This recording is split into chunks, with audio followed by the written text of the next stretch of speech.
We have Dmitry Andreikin and Anish Giri here with us, who just finished their first game in the two-game round of the semi-final here at the Grand Prix in Belgrade. Gentlemen, it was a long and hard draw. Anish, it seemed that you had more chances and you were standing better in the opening. Do you want to start us off with your view of the game? Well, I think the opening was very, very unclear. I felt when after a3, the knight c6, when he played it, I thought maybe it's good, but I didn't expect it. So I felt that he would do either takes or knight d5. And I thought it should be balanced a little bit. I shouldn't be worse, but also not sure I'm better enough. Knight c6, queen d2, I didn't see it for him suddenly, because queen a5 I can take in d4, and I just didn't see a way for him to have a good position. I thought I'm probably better. And then I thought my advantage is growing with every move, until at some point I realized that what I intended was not winning. And then my evaluation to swing back to equal. At what point did you realize? What move did you realize? Well, when I took on f7, I thought I'm winning still, because I thought king f7, queen d7 is much better, but I just noticed ba at that point, and I thought ba is very strong, because if bishop d5, which is tempting, I thought I have check and take, and ed take and mate. So from afar, I mean that bishop d5 is not possible, and it's quite crucial for him, because he has a lot of issues in his position. But if he gets the bishop on d5, and I don't get to take it, then actually it's pretty stable. So as I missed this tactic, which also happened in the game, I eventually allowed it anyway, but already not with the purpose to win, but just with the purpose to hold. Not really. I mean, at first I thought I shouldn't risk because I have great bishops. Then I realized I don't risk to win, but I think it should still be enough for a draw, because I have two pawns, and yeah, I'm okay. I think I can always win an exchange back. So I think it should be equal, but not on the good side for sure. Okay, Dmitry, you heard now. You heard the insights from what you were playing. Now you heard what was going on in Anish's head. What were you thinking? Okay, it is a very interesting opening line. But my problem that I had a leg game against Michal Sarin in last World Cup, and we played b3, b6, e4, bishop b7, knight c3, e6, bishop b2, knight f6, e5, knight e4.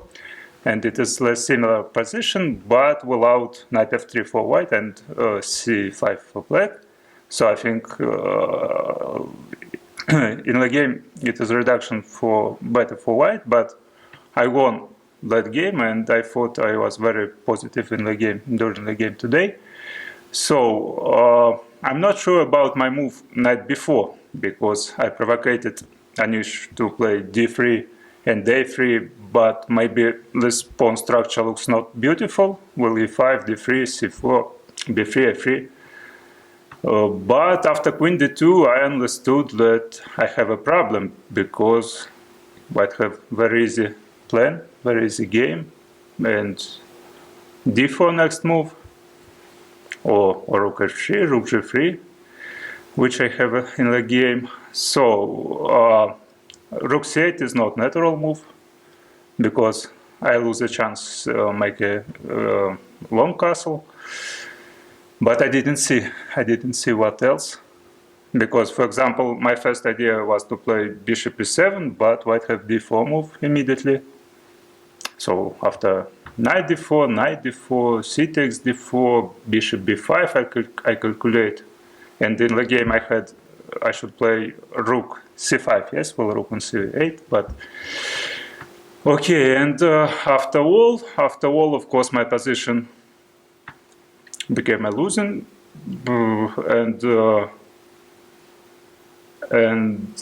okay, now we'll know that Anish had knight h3, very strong move, instead knight f7, because first time knight f7 looks very good, very natural, but after king f7, take on a5, yeah, and I have very strong move, bishop d5 will counterplay. My next idea, rook b8, for example, and queen b7, and maybe this is a quile already, because white don't have active ideas. And after check on f4, king g8, yeah, I spent some time for calculate king e8, yeah, it's very strange, but after rook g7, rook f8. Yeah, I sank somewhere on e7, so queen a, rook f8, maybe I now sack. Yeah, take, and queen h4 check. Yeah, Yes, okay, very. h4, bishop c3, bishop. Yeah. It's very important. Yeah, bishop c3 move. I was very just like important. looking forward because from afar I missed king g8. I thought king g8 rook d5, so I thought king d8 will happen. Then rook d7. I was like somewhere. I was very happy with this Yes. position. Okay, and in endgame now, of course, for me, bishop d4 is very strange move. I expected bishop c3 only, after queen c6, queen d1, or I don't know, maybe king e8. I think it's positioned better for black. But after bishop d4, of course, I like change the queens, queen c6, take, and here maybe I had rook a6 move instead a6. It is my mistake. c4 not hanging. Okay, take on a5. Wait, my bishop is on not on d4. Bishop On d4, yes. So rook e6. Rook a6 instead a6. My bishop on e2. I play bishop Your e2, bishop you play on rook e6. f1, I think. No, queen c6. I take bishop e2. My bishop is on e2. I just defended h5. So you play now rook e6, yeah? I don't remember because I thought I play. Yeah. On e2, e6. yes, yeah. Is bishop c4, rook h5, or what? Bishop, No, bishop c4. I will take rook it. a5. Rook h. Where? Rook A5. a6. Rook a6. Sorry. Rook a6. Yeah, the rook a6. I will go bishop c3. Bishop c3, and here king e7, for Yeah, example. now I'll come again with the king. A better version for you, maybe. Okay, but king d2, yeah. Maybe can I take on c4? If I take on c4, rook c6. You can't take, rook c6. Okay. But I think actually the going to endgame was already the best at that point. But I should say that when I played knight f7, I thought this wins. But of course, knight h3 was a crucial moment, I think, in the game. Because endgame, of course, black is better. But I felt white should hold. But after knight h3, I thought it was less winning anyway. But I also missed, I think, that after b4. So knight h3, sorry, knight c6, bishop c4. He doesn't have knight e5. Because I thought knight e5, take, queen d7, king f8, queen b7, and I had illusion that queen a1 is like something like mate or something, but it's not because I have d2 square. So and also in general, I thought even if he doesn't take on e5, like my advantage is less crushing than knight f7. But yeah, the endgame, I don't know. I mean, I felt that black is on the pressing side, but I thought that it's very hard for him to do much because I can come with my king. And at some point, black should give back an exchange, some way. And then I have two pawns. Yeah. It should be kind of holding. But I was, of course, not happy with the scenario that I take an exchange with the light squared bishop, and then you've got these light squares under control. Let's say somewhere you get king on e6. Yeah. And then you get pawn a6. And even if I take on c4, like I have no past, and doubled a pawns are irrelevant. E pawn is blocked, and this kind of endgame is very sad. Yes, I agree. But you make f4, a very strong move. About it in the game. Yeah, in the game. Yeah. In the game, I calculated an interesting line actually. In the end, when I went bishop f3, I calculated that I hold after rook a1. I was expecting rook a1. Yeah, at least it was important. Rook a1 takes, king b4, or king b4 first. I think rook king b4 first probably. Rook a2 takes. Okay, c3. c3, yes. Yes, king e6, I think. King c5 takes, king b6.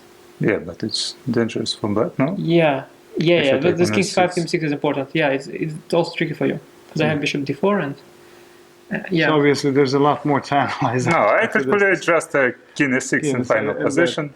Check on g4. King d7 king d5 or king e7 Yeah. Okay, this is nice. This is the easier line to calculate. How long does it take you to stop calculating after the game and stop thinking about the game? Like Stop calculating is no problem. The problem is to start calculating. That's the difficult part. Why?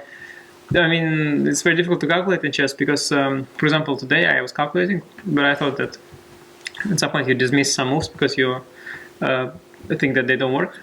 But then, there's sometimes some ideas like in the game that after rook d5 there is bishop g5 intermezzo. So calculating is a problem. Stopping calculating for me is no problem. I will stop very easily and go to dinner. But I've asked some players this. Maybe when you have done so many interviews here, that how long does it take you to unwind after the game and stop thinking about it? And kind of because obviously you're in a hyperactive state whilst you're playing, you're focused 100%. So is it half an hour, 20 minutes, an hour, a day? I don't know. How long does it take you to get down? Okay, after losing, I can think about it 1 day or 2 days. Or 1 month. But after normal game, I don't think about it. Yeah, okay, quickly. Anish, you? Yeah, I mean, here I'll think about the next game. I think that's the Think main about- thing. So how are you going to both prepare for next game? Obviously, it was a draw. How will you approach tomorrow's game? We're expecting a big I will fight, make of course. three of Dmitry's games. I will see what he played. I'll prepare for everything and try to think if there's something he didn't play. Yeah. Try to calculate something he Yes, didn't calculate. yes. Dmitry, from your perspective, how would you approach tomorrow's game? Not so long. I play for pleasure here. You play for play. Yeah. Okay, so someone calculating and someone playing for pleasure. So it's going to be I'm interesting. calculating for pleasure. You're calculating for pleasure. But not pleasure for me. Well, whatever happens tomorrow, we hope you both enjoy it, and obviously, may one of you be less unlucky tomorrow, to put it that way. Good luck to both of you, and thank you so much for your time. Thank you.